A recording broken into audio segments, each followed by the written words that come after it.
Welcome to Cardio Talks. With me, very accomplished cardiac surgeon, Dr. Kunal Sarkar, and accomplished interventional cardiologist, Dr. Prakash Hazra and Dr. Dilip Kumar. So this morning we are going to discuss about the development that has happened over the 2024, last 1 year, both in interventional cardiology as well as in the cardiovascular pharmacotherapy. So may I introduce Dr. Dilip Kumar. Dr. Dilip, what are your thoughts about the newer developments on structural heart disease during 2024? Yeah, thank you, sir. I think we have got some real notable breakthrough trials on structural heart front in 2024. So probably we are shifting our goalpost in when we intervene in aortic stenosis patients. So we have got a trial like early TAVR trial, which gave us insight that if we like the present way, we just do watchful waiting in these patients every 6 months to 1 year. We do echo, we just wait for symptoms to happen. So there was a trial, early TAVR trial, which evaluated if we do intervene early, if the patient is asymptomatic but still in severe aortic stenosis, what is going to happen to these patients as compared to the present kind of present therapy and present way of treating these patients. And it did show a very significant difference, and the events, primary events, which happened in 31% in the early TAVR intervention strategy as compared to 51%, like these primary endpoints were cardiovascular death to stroke to recurrent hospitalization for heart failure. And the most surprising thing was those patients who became symptomatic in watchful waiting, they became symptomatic with severe acute developments like pulmonary edema, stroke, sudden cardiac death, something like that. Right. And we also had surgical trials like Avatar trial and recovery trial.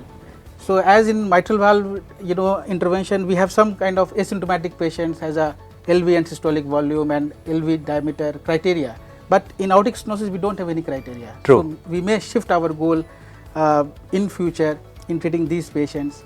And second development which has happened in TAVR front is Align AR trial, where TAVR is, I think at 2 years they have shown quite a favorable result with Cardiology valve, that is Jena valve, in severe aortic regurgitation. Right. It is possible because of the support and continuous cooperation of cardiac surgeon to ensure that the aortic valve intervention, both in aortic stenosis and aortic regurgitation, could be done by interventional cardiologist by less invasive method. But however, there are many things to talk about. May I request a very accomplished cardiac surgeon, my colleague Dr. Kunal Sarkar, to throw some lights on the advancement of structural heart intervention from surgical point of view. I'll sort of introduce that. Dilip has, first of all, thanks for the opportunity. I think it's a very good initiative from my colleagues in Manipal to share our ideas and share what we think are extending the frontiers of cardiac treatment with all of you. Dr. Kumar has brought out the interesting aspects of aortic valve replacement TAVR. You see, TAVR really has been probably ever since coronary angioplasty was thought out in somebody's kitchen, has been the next great breakthrough in cardiovascular technology. There are no two words about it. But as surgeons, when we have looked through at some of the aspects of what happens, because not everything is a Roman holiday and not everything will go the way we want it to. So as surgeons, we will have to take it with a pinch of salt, that in those patients who are particularly younger, where you are needing to re-intervene surgically after TAVR. Now, when do you need to re-intervene surgically after TAVR? That's a different discussion, probably a little bit more elaborate. That we will go a little later. But when it is required to re-intervene in the aortic valve area after TAVR, now that is actually having like a picnic with the devil. It's an extremely difficult surgical re-intervention, and even in very experienced centers. In India, if you put TAVR into perspective, it is about 12 to 15% of the aortic valve community. numbers are increasing, our interventionalists are doing very well, but we are not yet seeing the reasonably early or mid-term post-procedural consequences. True. So we as surgeons are not exposed to that frying pan, to that the heat of the situation yet, but I'm sure we will be. Yeah. There will be a few cases emerging, but what concerns us, sharing the experiences across the Atlantic and the Pacific, is that is tiger country. People are desperately scared because, like cardiologists have become clever, we also have to become clever, because there will be certain situations. For example, if you draw a parallel, like intervening after angioplasty. Now look, angioplasty results are infinitely better, but there are cases where we need to intervene. But yes, there are ways and means of doing it. It is not such a sort of burning piece of coal to handle. But surgery after TAVR is remaining to be a significant inhibitory spectrum at this point of time. So surgeons, careful, start thinking, prepare yourself. Excellent. The other area I will just mention briefly is deviating a little bit from structural heart. Surgeons did two very good things in the year 2024 and the end of 2023. Number one, I think it is the first time ever that in the academic spectrum of cardiovascular intervention and surgery, 1 million patients were followed up for more than 12 years, and a follow-up of 1 million patients following coronary surgery with multi and single arterial grafting was published. And this honestly really represents how strong, how robust, how deep science can be. We are not talking here about 2-year follow-ups. We are not here looking at trial population of a few hundred, of a few thousand patients. It is like looking at a follow-up of a city. How many cities are there in the world which has 1 million population? So 1 million patients followed up systematically for a median period of 10 months. It shows two things. It shows that yes, if surgeons are a little bit more assiduous in adopting better techniques of multi-arterial graftings, people do benefit followed up for 12 years. And it makes an extremely telling comment that we have to train our community, our youngsters, our future generation to do it better. And last 1 minute on a fact of caution, and that fact of caution is that equally there was a body of review of more than 50 to 60,000 cases which reviewed CABG or the outcome of coronary disease in women, and that was where the bad news came from. Because the bad news came from coronary interventions in women, and the outcome in women, we are talking about across continents now, was found to be almost 2.5 times more adverse than in men. So how do we tackle the women with smaller coronaries, more diabetics, late presentations better? Continues to be a challenge. A little caveat to that is that over the last few years, not all of us, a group of Indian surgeons, fortunately we happen to be one of them, submit our data, every case we do, submit our data to the Society of Thoracic Surgeons in USA, the world's largest database, and they wash our data every 3 months. The interesting caveat is, of the almost 10,000 cases that has been submitted by us to the STS database, and they have looked at it, that higher risk category in women does not reflect as much in the Indian data. So it may be a fact, it is too early to pat ourselves on the back. It may be a fact that our sample size is small, which is probably a fifth or a sixth of the larger cohort on which these conclusions were arrived at. But again, it says that we need to develop the proper skill sets, and once again there is a crying need for more robust data from our end. to substantiate. They've been so nicely presented by Dr. Sarkar, and I have to say that the bypass surgery is a time-tested intervention, and for years together it has been proven that certainly in a definitive subgroup of significant coronary artery disease, multivessel disease with multiple comorbidities, particularly diabetes mellitus and left ventricular dysfunction, bypass surgery still stands a very important way of treatment. And he also talked about the particular emphasis on the women and coronary artery disease, which we all know that women is completely different set of animal, where the treatment is different, the outcome is different, and the extreme follow-up is important. And we are very happy to share that India today is contributing to the world database of women and coronary heart disease, and perhaps the entire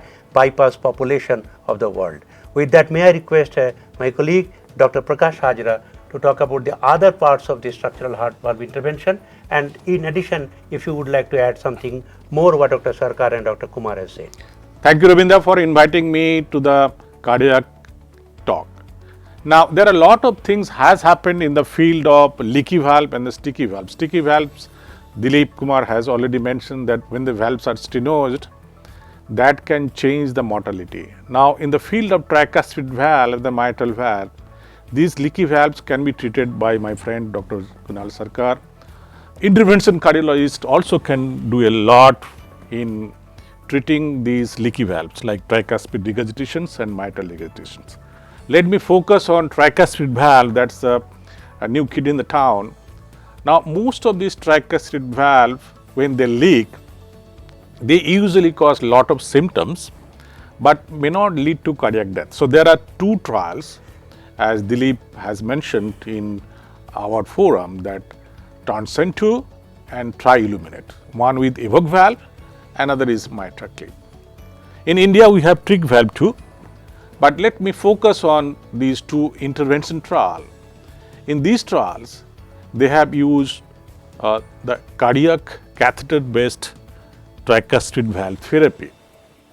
Now, most of these patients are elderly, around 75% are elderly, and most of them, 2/3 in Transcend trials, are female patients, and majority had atrial fibrillations. The Transcend 2 trial told us that in elderly people, we do not look for the quantity of life, the quality of life. That is, they are going to change the score, we say score of quality of life, that is 6-minute walking test and repeated hospitalizations. The quality of life has changed after evoke valve. Unfortunately, 30% of evoke valve implants had the need for pacemaker in the future, 29 to 30%. That is only the flip side of having evoke valve in the tricuspid annulus. Now, the beauty is the death rate during surgery means interventions is very negligible, and Dr. Sarkar will agree with me. Fixing the tricuspid valve, removing the tricuspid, the pacemaker lead, ICD lead, putting a valve, you increase the afterload. And in this trial, the RV function did not improve with time. True. But the quality of life has improved, the repeated hospitalizations. The need for diuretic, need for other therapy has decreased significantly. So, in summary, in Transcend 2 trial told us that improves quality of life, and we are not looking for prolongation of life or death reductions. The other therapy is clips. This concept started from the surgeon. Then when you have leaky valve, you can just put a stitch, and same thing can be done by a clip, simple clip in the mitral as well as the tricuspid. So, the tri-clip, the Trans-Illuminate study told us same thing, that it improves quality of life. In young patients, both quality and quantity of life. So, they want to live longer, so reduce the death, also the quality of life. But most of these patients, they already had some TAVR in aortic valve or leaky aortic valve or mitral stenosis or had MVR or DVR. So, these patients come back with pulmonary arterial hypertension and TR. And in India, in Bengal, most of these patients have some pacemaker lead there, either CRT lead, ICD lead. So, ideally you should remove these leads, do the clip and put a wireless pacemaker like Micra AVR. So, TransIlluminate trial told us that many of these leaky valves can be treated just by a clip. It reduces the torrential tricuspid regurgitation by 65%, and the ascites, edema and the discomfort disappears on the table. So, hemodynamically they improved a lot, but as I mentioned, the RV function, in spite of the RV function going down, the TAPSE or other parameters they improve. So, in summary, these leaky valves can now be fixed by a lot of interventions, and many are in the pipeline. In the future, we will have more devices, more innovations, but for the time being, we have enough evidence that these leaky tricuspid valve can be fixed by cardiologist. Right. I just Dr. Dilip Kumar, I think Dr. Hazra has talked about the tricuspid valve. I mean, I'm sure that there are some issues about the mitral valve clipping as well, like clip displacement, clip degeneration. What are your what is the current thought what I was trying to come up, and talk about. We have got a trial which came after 6 years of COAP trial in mitral FR. After 6 years, we have again a body of evidence which has come and highlighted the role of clip devices at mitral level, and we expected a kind of, it should be a tiebreaker, because we had a tie, one COAP trial favoring a mitral clip and the mitral FR not favoring the mitral clip. So, we thought this is going to be giving us the, proper insight, and it did show reduction in heart failure hospitalization, and entire primary endpoints it met. But 2-3 things were really notable. The total number of patients which are included was something around 500, 240 in each arm, and at 3.6 years, 50% of the patients were dead. So, this is something which we need to, from Indian perspective, if we treat a patient with such a large costly device, and 3.6 years, 50% of the patients are they are no more, even if you do clip or if you don't do. True. And 5 years, most of the patients are dead. So, I think this it needs a discussion. Yes, certainly it is not acceptable. If I make a point, it gives us a lot of perverse pleasure to see that the cardiologists are learning the same wisdom through the same path that we had learnt almost a decade and a half earlier. You see, we have been through the same journey, because there was a time, to cut a long story short, there was a lot of surgical enthusiasm, tremendous energy and zest to go in and repair leaking mitral valves. And initially there were some trials who were really looking at the symptomatic endpoint and LV remodeling and said, look, this is the thing to do.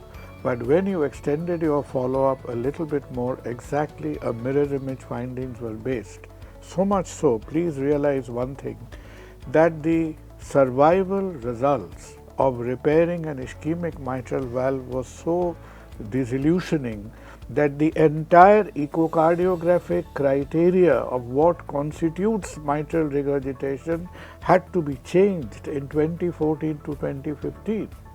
It is like a pole vault where the bar is being raised so that you cannot jump over it. So, the echocardiographic guidelines changed in 2015. So, the definition of CVR-MR changed. That was a telegraphic way of telling the surgeons, please restrain yourself, don't go and repair every valve, because you are not going to get where you want to get. Two questions. One line is, Robinda, there is a bit of a mystery about what are the precise mechanisms and the why is the LV in trouble, and not, we think that we are reducing MR, we are having better results of LV geometry in 3 months, 4 months time, but ultimately it is not sustaining. So, I think a bit of the puzzle is being missed over there. Similarly, a very crucial issue raised by Prakash is, you see, those of us who have interest in the heart failure domain, those of us who have been involved, including cardiologists and us, say in LVAD, in transplants, we are still running around the bush as far as RV assist and compensating for RV failure is concerned. Yes. Agreed. That still remains a sticky wicket. So, by having a percutaneous substitute for the tricuspid valve, good to learn that it is at least giving significant symptomatic relief to the patients. You know, in the good old days when we used to operate for superior vena cava syndrome, you do your superior vena cava bypass, every edema, everything would disappear. By next day morning, patient, you know, has a lean and thin appearance. Is it being sustained? Is a question. No, it wasn't being sustained. So I think there is a lot of work to do and a lot of soul searching to do in both these areas. But what really constitutes that the LV gets clobbered once your the base of the heart gets clobbered in the ischemic process? Are we only addressing the point partially? And similarly, workers in the heart failure domain have a lot of work to do as far as RV assist is concerned. Right. I think, and I think in addition to that, you being a surgeon, you see the valve right on the table, both a tricuspid valve, mitral valve on one side, which is atrioventricular valve, and aortic valve and pulmonary valve, which is a sort of great vessel versus ventricular valve. What do you think? What do you reckon that? What is the structural sort of difference where the aortic valve sort of surgical catheter replacement would be better rather than the mitral valve? You see, as a surgeon, I mean, briefly, you see, surgeons were honestly surprised with the degree of success interventionalists achieved with calcified aortic valves. Because calcified aortic valves on the table is a great pain to handle, whole lot of calcium, and surgeons go on calcium picking, decalcifying the annulus, which is not a very pleasurable exercise. With the ease and simplicity with which intervention, you know, you were able to dilate and put a valve in it, we were almost baffled, but we accept that bafflement with lot of pleasure. That yes, in the calcified valve, you are reducing the morbidity of surgery, the extent of surgery, and the end of it all, people are having a simpler process with a speedier outcome. That is accepted. Excellent. So I think we can have our opinion on Reshape Heart Failure 2 trial. So Prakash, do you feel that it is a positive trial and things will shift, or still you will be going with co-apt trial patients criteria? Look, each and every trials are different. You have to look into the patient population. The very definition of mitral regurgitations has evolved over time, as Dr. Sarkar was mentioning. So if you take a seeker patients, you do anything in this world, probably the first 30 days morbidity will definitely come down. If it is severe MR, acute inferior MI, severe MR, you can't do anything, any surgery on these group of people. So improve the quality. It improves the quality, 30 days mortality. But it matters whether it can change the long-term mortality and the sustainability of the benefits of. You see, so, Dilip, if I just add one thing, you know, it's a little bit of an old-fashioned statement to make. About a decade back, when surgeons were worried about this particular outcome, early mitral valve repair results were good, late outcomes were not really encouraging, recurrences were high. So what was the solution? As surgeons, a simple solution was thought through. The bad valves, bad ventricles, go ahead and replace them with tissue valves. What was the outcome? With a valve replaced, obviously recurrences were less, but your early post-operatively, you were paying a higher price for that. True. Right. Basically, it's a disease of muscle and the cardiac, you know, the myocardium. Yes. We are trying to fix the leaflets, which are bystander, innocent bystander rather. No, you are actually, Exactly. fixing So the coming annulus. back to your discussion, if you have ventricular MR versus atrial MR due to atrial fibrillations, atrial MR, probably you can fix the MR very nicely. But ventricular MR is difficult. Ventricular MR is very difficult to do. So French trial versus American trial, the French trial pick up very less symptomatic patients, moderate MR. They don't need anything. I mean, they need good medicines. Now we have a lot of good medicines, like whether SGLT2, Finerenone, you will be talking about these medicines, the GLP-1, SGLT2, ARNI. That has completely changed the whole scenario of treating MR. Correct. So, I mean, we can certainly continue to talk on this structural valve intervention for hours together, but just we will move from the structural valve intervention to the pharmacotherapeutical development over the year of 2023 till 2024, end of 2024. So may I request Dr. Dilip Kumar and Dr. Hazra to talk about the newer therapeutic modules from pharmacological point of view in management of cardiovascular diseases, particularly heart failure and similar situation. Dr. Dilip Kumar. Yeah, so on pharmacotherapy front, we have real good developments. So we did not have anything to offer to patients who were having HFpEF besides SGLT2 inhibitors. But the last year showed us that 2 drugs are there in pipeline probably, which are going to be endorsed maybe if there, we get little more supportive evidence. The first is GLP receptor analogs.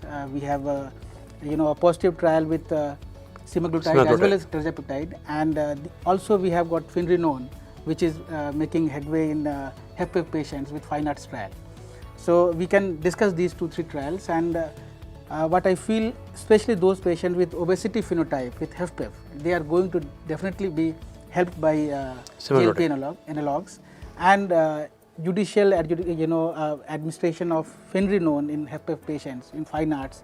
They have shown us benefit, and we can use that. So these three trials were really noteworthy. Just 2-3 lines, Dr. Hazra, Yeah, we about have this fine arts HF trial. So we have 4 fabulous foundational therapy in the first 4 weeks of all heart failure patients with reduced ejection fractions. So there are some medicines like ARNI works in REF, in PEF. SGLT2 works both in reduced and preserved and mid-range ejection fractions. Beta blocker post-ischemic heart failure were not so much in preserved ejection fractions. The 4th pillar is MRI. The MRI is so beautiful, it can be given immediately after MI, it can be given in CKDs, it can be given in reduced MREP, post-surgical MR, post-surgical heart failure. All varieties of patients do benefit from MRA except the hyperkalemia, that not much of side effects. So finerenone is a new kid in the town, it is non-steroidal MRA, it does not produce the gynecomastia and hyperkalemia. So there are Figelo, Fidelity, Fine Arts heart failure trial. So all these trials told us that finerenone, if used in higher dose for up to 40 milligram in heart failure with some reductions of ejection fractions or heart failure with preserved ejection fractions. In CKD patients in the background, diabetic patients, high risk patients, it does reduce the heart failure hospitalization and cardiovascular death. So if you have a lower ejection fraction, death benefit is there. If you have a higher ejection fractions, like more than 50%, you don't have any drug which can change the mortality. You cannot make a normal people, super normal, like a man who is having 60% ejection fraction, he's already having a normal ejection fractions. So we are not looking for the quantity of life, we are looking for quality of life. So there are some drugs, as I mentioned, these drugs, GLP-1, the Summit trial has told us that if you reduce obesity, reduce inflammation, the need for CABG in American cardiothoracic surgery last month they have mentioned 25% reduction in overall cardiac surgery because of anti-inflammatory nature, obesity, weight reduction, symptomatic relief. So if somebody is 150, he'll have more angina because of so if you reduce by 40 kg, 50 kg, his angina will be relieved. So these are the newer interventions in the field of pharmacology, which is going to change completely the whole scenario of treating ischemic heart disease, heart failure, obesity, and CKD. Excellent. So you talked about Summit trial as well as your the finerenone, the fine arts HF trial. Any other new trial, Dr. Dilip Kumar, you can mention, and then we will wrap up the whole session. So there is little bit of controversy which is cropping up with ticagrelor and the evidence which was generated around 13-14 years back with Plateau. Now they are coming into little bit of controversy. They are analyzing the data. And what I feel, I will not go in, I will not dive deep into this controversy. But at the same time, I must tell here that our faith on clopidogrel is still there, and with our 10 years of experience with clopidogrel in most stable angina patient, where we do intervention, that should be same translate to our acute coronary syndrome patients as well. So clopidogrel is still there. We should be recognizing its worth, and ticagrelor, the controversy will settle in next couple of months or years when we get more insights. Thank you very much. So with that, we conclude this session, and we would like to see you all again. Thank you very much.